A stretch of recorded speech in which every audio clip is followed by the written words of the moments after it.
For today's outlook, make sure I got the right one. Wait, right, cool, easy as. Sweet, kick it off for GU. Cool. I really like the positioning at the moment. Just need price to not be too aggressive. So what we've got on a GU, obviously externally bullish, still looking to come and target this area high time frame wise. We are now at the extreme end of our 15-minute external leg. We can, of course, come all the way down here, so we very well can sell through where we are. However, following with the bullish external range, we've got some liquidity, of course, built up just above us here, which looks really good. Got our extreme point here. We pushed that decisional, like I mentioned, all week really, that we're going to push through that and come to this extreme area. Coming into that extreme demand, we haven't quite mitigated it yet. Obviously, going to induce the rest of this into the mitigation of that area. Don't want it to be too aggressive into it. So we pushed through that yet? Yeah, we've pushed through that. So ideally, I'd like to see just a little bit of a push up just here and then come down into it. So we've got an initial target. We can use that initial target as obviously retest of that break. So that'll be nice. So our internal break just there. We've got so much liquidity built up here. So if we can just get this little push like it's doing now, come down into it, I'm going to be looking for buyers straight out of here. And yeah, looking to obviously target all that liquidity and the continuation of that structure cycle. I have zero interest in trying to sell it. Yeah, the only way, yeah, we haven't swept that. The only way that I would sell it is if we came up and took out that high first, as a bit of like a trap, last lot of buyer's trap before we mitigate to come in and push that. Because obviously right now we're internally bearish. So if we can follow that momentum and sweep this liquidity first, I'm happy to sell up here like that. I'm not going to try and buy up to it though until we get here. I don't want to fight this internal momentum. I'm not going to be trying to, yeah, I'm not even going to bother, not even going to think about it. But if we can just have this little push up here, create some targets or an initial target, and then come down, mitigate, I'll be looking for buys. EU, I'm happy to buy where it is. I just needed to create a little bit of structure as we've come down pretty aggressive. So looking higher time frame wise, we're in the extreme of our hourly leg. We've broken the 15-minute external, so we've got a new 15-minute external leg of that structure there. Like we were speaking about yesterday, didn't think it was going to hold that demand area, just following along with context. This point as well is the decisional area of our 4-hour break. So we're inside that. It's a really, really good demand. We do have a lot of liquidity built up here, but it's also a lot of bearish momentum coming from a pretty reasonable point.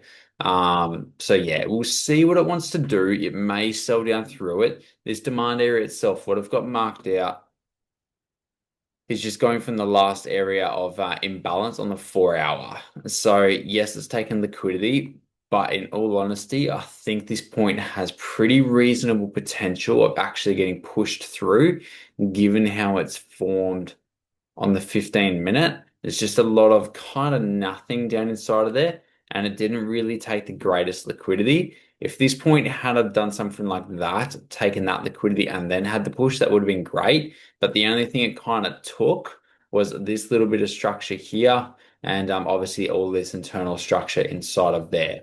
So it's a good point. It's our decisional and it's our extreme, but I think it has got potential of getting pushed through, especially given the momentum. However, the divergence between the two of EU breaking its extreme and GU respecting is looking quite good, and it does help the context. So ideally, what I'd like to see, we've just mitigated it, had a little break high and inducement low. So we've got a really good inducement inside the demand straight off the bat, which is good to see.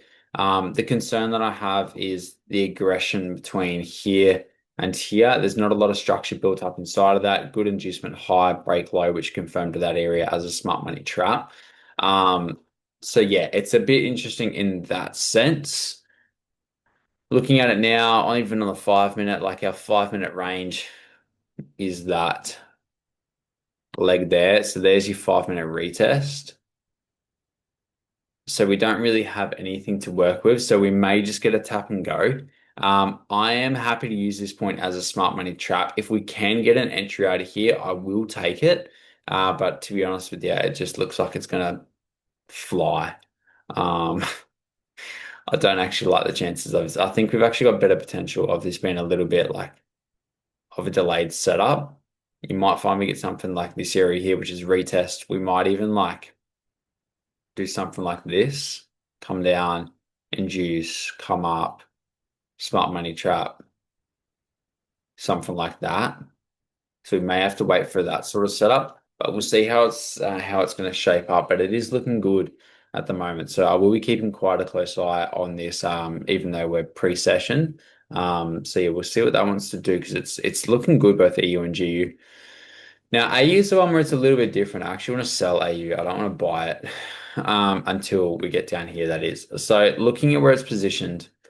We're at a high of the 4 hour, hourly, and 15 minute. Our hourly and 15 minute range is the same. It's this leg of structure here. This is the decisional of the 15. It's also the the hourly and 15 minute extreme. We didn't have a decisional for the 15 minute. We of course induced that retest yesterday, but just continued to sell off since. It's done nothing for the market. We are starting to slow down a little bit now as we're approaching this extreme area here. So I just want to continue to follow with this momentum that we've got. Following along with structure, it's a little bit easier to read on the 5 minute time frame. You've had a little inducement high, break low, break high. This mitigated the 15 minute area. Of course, it's still inside that 5 minute just now, but it did mitigate the 15 minute area. Had a break high again, break low. This point here, of course, took that liquidity, that little bit of that little high just there, and is now broken. So this is areas the decisional. I'm actually treating this as my internal leg. I'm happy if we can work our way up like this, generate some liquidity to come into this area here. I'm then happy to sell down to target that extreme area. I just want to follow with the bearish momentum. I don't want to try and buy it until we get down to that extreme.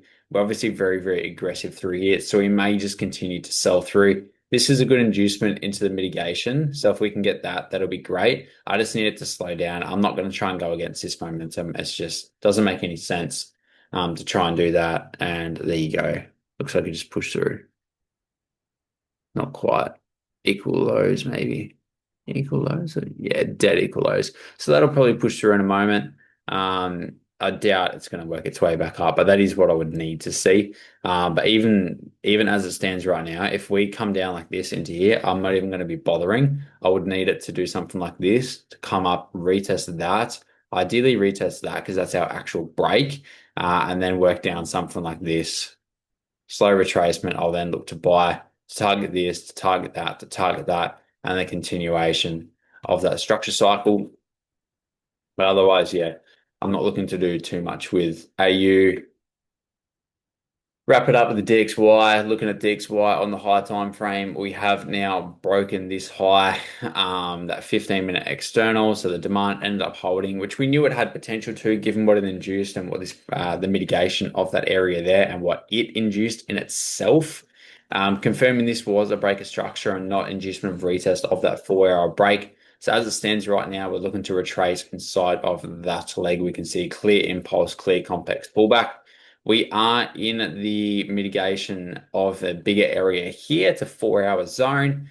You can look at that area as the decisional of that 4 hour break of structure and obviously the inducement into mitigation of that area there, generation of liquidity. So what I'm looking to see, it does make sense for price to have a bit of a sell-off. This is, again, a bigger area, same as what we've seen on EU, with not much in the way of significant mitigations inside of it other than the high time frame area itself. So it may get pushed through as it's got a lot of momentum. And this is also break of structure, not inducements. Sorry, yeah, break of structure here. This point here was an inducement in itself, but now we've got that 2 breaks in a row. So we're breaking structure, we're not inducing. So the amount of liquidity that has been taken is not overly significant, even though it's a high time frame inducement. So we'll see how that wants to shape up. We've got our retest built up here. We are at a high. We are in a mitigation. It does make sense structurally for price to sell off from here. Just need to be a little bit cautious because of the momentum that we've got. And given that these are breaks of structures, it can push for as long as it wants to before coming back down, as it's just following with its current momentum. It hasn't necessarily induced anything overly crazily. We've got a lot of liquidity built up, yes. That goes for both EU and GU, but we'll just see what it wants to do. We have had a little inducement here into the mitigation of that retest area. So you've got that retest of that there as well. This may do something like that and push up, or it may want to come down and induce this. Realistically speaking, I would have liked to have that as the decisional area, but it's already been mitigated. We kind of don't have a decisional. You've got this little point here, which took a little bit of liquidity, but nothing crazy. Probably not even going to have it marked out, to be honest with you. That was a previous marking. So I don't really see us having a unmitigated decisional point as it stands. I don't even think there's really there's nothing even on the 5 minutes. So we're just so filled. So yeah, the only thing we've really got to target is just a retracement. So yeah, the DXY doesn't really help us other than just the fact that this is looking really good. Other than just the fact that it's due for a retracement and there's a bunch of liquidity underneath and the mitigation of EU, which is looking good as it stands right now. Yeah, so we'll leave it there. Don't think there's any news today, so we'll wrap it up and get into it. Wicked. Speak to you soon, guys.